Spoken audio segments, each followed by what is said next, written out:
Components of economic growth. Over decades and generations, seemingly small differences of a few percentage points in the annual rate of economic growth make an enormous difference in GDP per capita. In this module, we discuss some of the components of economic growth, including physical capital, human capital, and technology. The category of physical capital includes the plant and equipment used by firms and also things like roads, also called infrastructure. Again, greater physical capital implies more output. Physical capital can affect productivity in two ways. 1. An increase in the quantity of physical capital. For example, more computers of the same quality. And 2. An increase in the quality of physical capital. Same number of computers, but the computers are faster. And so on. Human capital and physical capital accumulation are similar. In both cases, investment now pays off in longer-term productivity in the future. The category of technology is the joker in the deck. Earlier we described it as the combination of invention and innovation. When most people think of new technology, the invention of new products like the laser, the smartphone, or some new wonder drug come to mind. In food production, the development of more drought-resistant seeds is another example of technology. Technology, as economists use the term, however, includes still more. It includes new ways of organizing work, like the invention of the assembly line, new methods for ensuring better quality of output in factories, and innovative institutions that facilitate the process of converting inputs into output.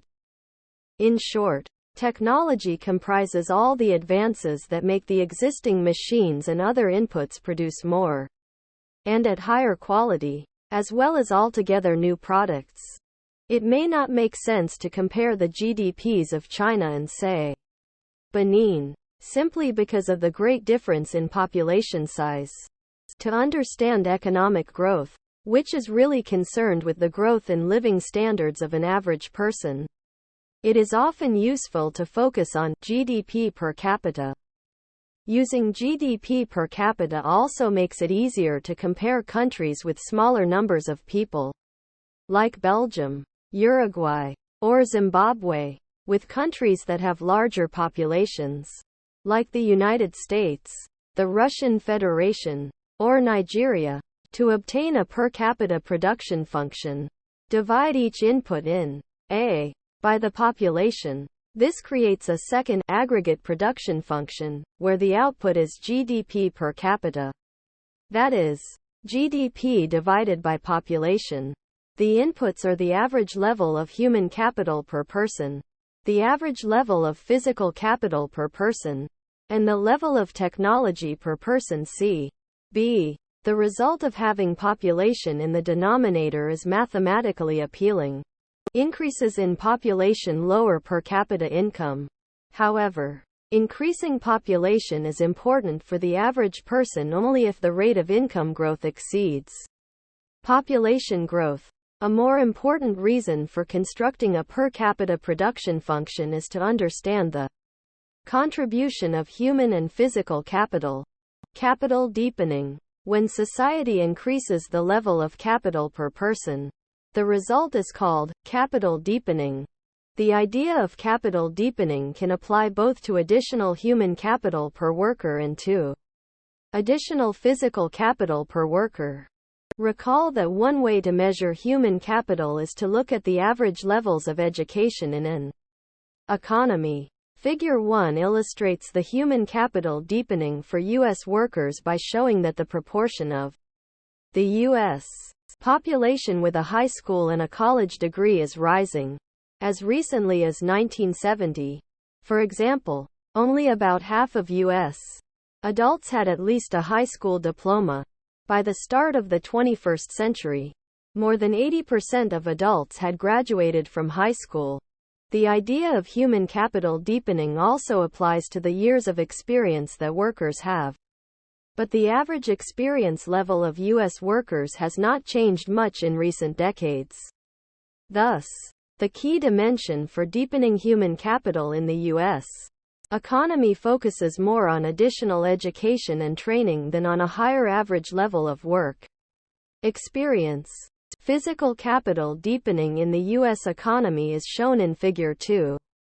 The average U.S. worker in the late 2000s was working with physical capital worth almost 3 times as much as that of the average worker of the early 1950s.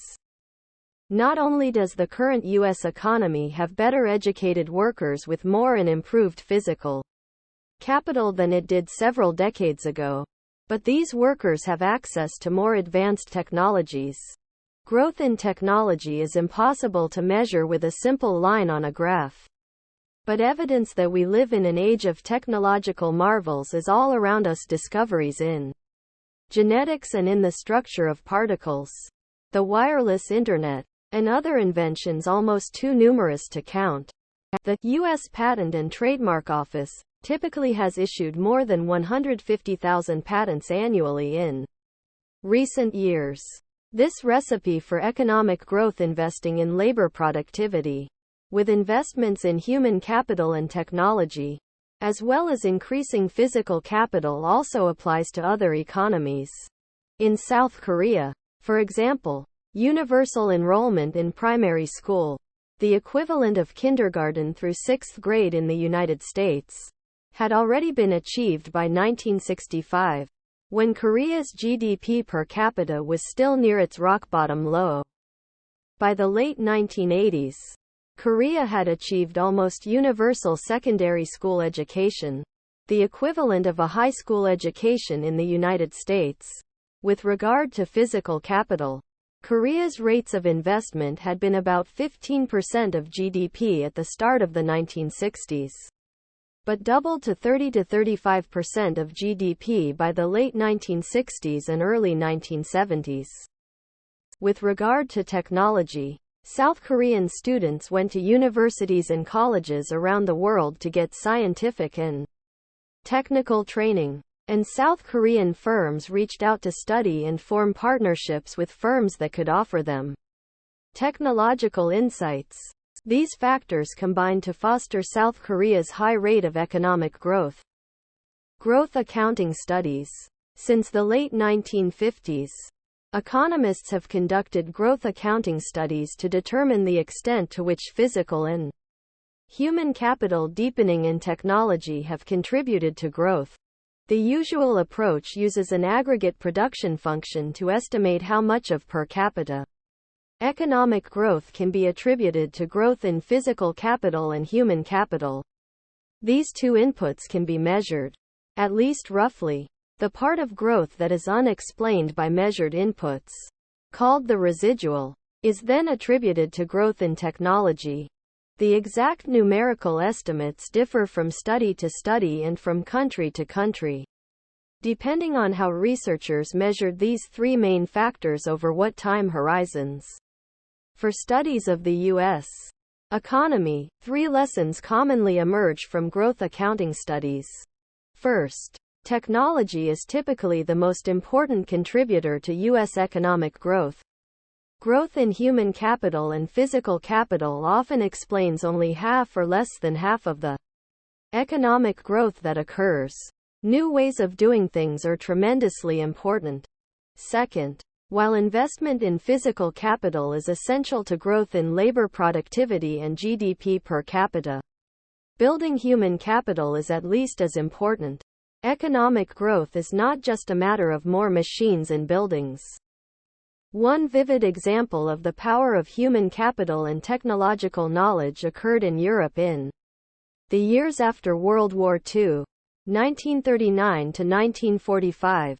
During the war, a large share of Europe's physical capital, such as factories, roads, and vehicles, was destroyed. Europe also lost an overwhelming amount of human capital in the form of millions of men, women, and children who died during the war. However, the powerful combination of skilled workers and technological knowledge, working within a market-oriented economic framework, rebuilt Europe's productive capacity to an even higher level within less than 2 decades. A third lesson is that these three factors of human capital, physical capital, and technology work together. Workers with a higher level of education and skills are often better at coming up with new technological innovations. These technological innovations are often ideas that cannot increase production until they become a part of new investment in physical capital. New machines that embody technological innovations often require additional training, which builds worker skills further. If the recipe for economic growth is to succeed, an economy needs all the ingredients of the aggregate production function. See the following Clear It Up feature for an example of how human capital, physical capital, and technology can combine to significantly impact lives. How do girls' education and economic growth relate in low-income countries? In the early 2000s, according to the World Bank, about 110 million children between the ages of 6 and 11 were not in school, and about two-thirds of them were girls. In Bangladesh, for example, the illiteracy rate for those aged 15 to 24 was 78% for females, compared to 75% for males. In Egypt, for this age group, illiteracy was 84% for females and 91% for males. Cambodia had 86% illiteracy for females and 88% for males. Nigeria had 66% illiteracy for females in the 15 to 24 age bracket and 78% for males. Whenever any child does not receive a basic education, it is both a human and an economic loss. In low-income countries, wages typically increase by an average of 10 to 20% with each additional year of education. There is, however, some intriguing evidence that helping girls in low-income countries to close the education gap with boys may be especially important, because of the social role that many of the girls will play as mothers and homemakers. Girls in low-income countries who receive more education tend to grow up to have fewer, healthier, better educated children. Their children are more likely to be better nourished and to receive basic healthcare like immunizations. Economic research on women in low-income economies backs up these findings. When 20 women get one additional year of schooling, as a group they will, on average, have one less child. When 1,000 women get one additional year of schooling, on average 1 to 2 fewer women from that group will die in childbirth. When a woman stays in school an additional year, that factor alone means that, on average, each of her children will spend an additional half year in school. Education for girls is a good investment because it is an investment in economic growth with benefits beyond the current generation. A healthy climate for economic growth, while physical and human capital deepening and better technology are important. Equally important to a nation's well-being is the climate or system within which these inputs are cultivated. Both the type of market economy and a legal system that governs and sustains property rights and contractual rights are important contributors to a healthy economic climate. A healthy economic climate usually involves some sort of market orientation at the microeconomic, individual, or firm decision-making level. Markets that allow personal and business rewards and incentives for increasing human and physical capital encourage overall macroeconomic growth. For example, when workers participate in a competitive and well-functioning labor market, they have an incentive to acquire additional human capital, because additional education and skills will pay off in higher wages. Firms have an incentive to invest in physical capital and in training workers, because they expect to earn higher profits for their shareholders. Both individuals and firms look for new technologies, because even small inventions can make work easier or lead to product improvement. Collectively, such individual and business decisions made within a market structure add up to macroeconomic growth. Much of the rapid growth since the late 19th century has come from harnessing the power of competitive markets to allocate resources. This market orientation typically reaches beyond national borders and includes openness to international trade. A general orientation toward markets does not rule out important roles for government. There are times when markets fail to allocate capital or technology in a manner that provides the greatest benefit for society as a whole. The role of the government is to correct these failures. In addition, government can guide or influence markets toward certain outcomes. The following examples highlight some important areas that governments around the world have chosen to invest in to facilitate capital deepening and technology. There are many more ways in which the government can play an active role in promoting economic growth. We explore them in other chapters and in particular in a healthy climate for growth in GDP per capita and labor productivity includes human capital deepening, physical capital deepening, and technological gains. Operating in a market-oriented economy with supportive government policies.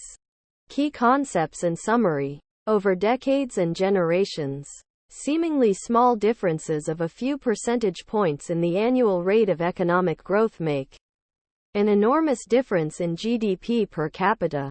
Capital deepening refers to an increase in the amount of capital per worker. Either human capital per worker, in the form of higher education or skills, or physical capital per worker.